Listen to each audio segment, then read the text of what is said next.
আসসালামু আলাইকুম। এই যে দেখতে পাচ্ছেন চায়না কাপড়টা আমরা লাগাচ্ছি, লাগানো কমপ্লিট, এখনো ফিনিশিং হয়নি।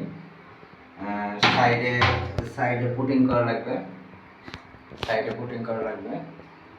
মোটামুটি কমপ্লিট, মোটামুটি কমপ্লিট। এই যে হ্যান্ড শাওয়ার আছে, push shower, কমোডের push shower.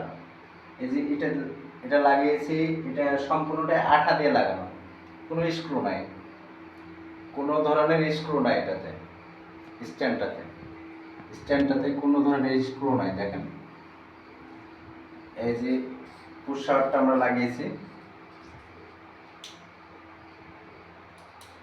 Push shower পানি কই গো, ও লাইনে ছাড়িয়ে পানি দিচ্ছি।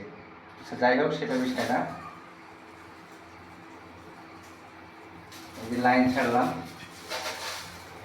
ছাড়লাম, এখন পানি একদিক দিয়ে বাইরে হচ্ছে, এবার পানি বাইরে হবে সম্পূর্ণটাতে। পানির প্রেশার মাশাআল্লাহ খুব সুন্দর, খুবই প্রেশার, এই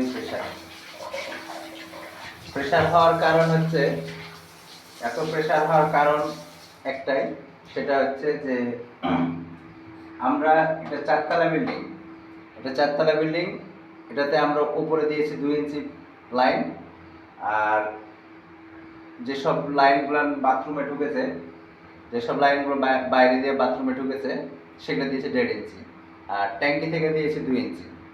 এই কারণে পানির প্রেশার এত। আর প্রেশারটা বাড়ানোর কারণ, মূল উদ্দেশ্য হচ্ছে এই মিক্সচারটা। কারণ মিক্সচারে যদি পানির প্রেশার বেশি না দিতে পারে, মিক্সচার লাগিয়ে কোনো লাভ নাই। মিক্সচারে পানির প্রেশার যদি বেশি না দিতে পারি, তো এই মিক্সচার লাগিয়ে কোনো লাভ নাই, পানির প্রেশার পাবেন না, তখন প্রেশার মোটর লাগানো লাগবে। এই কারণে সব আমরা 2 ইঞ্চি পাইপ দিয়েছি ওপরে, তাহলে পানির প্রেশারটা বেশি থাকে। আসসালামু আলাইকুম, ভালো থাকবেন। আমাদের কাজগুলো ভালো লাগলে অবশ্যই লাইক, কমেন্ট, শেয়ার করবেন।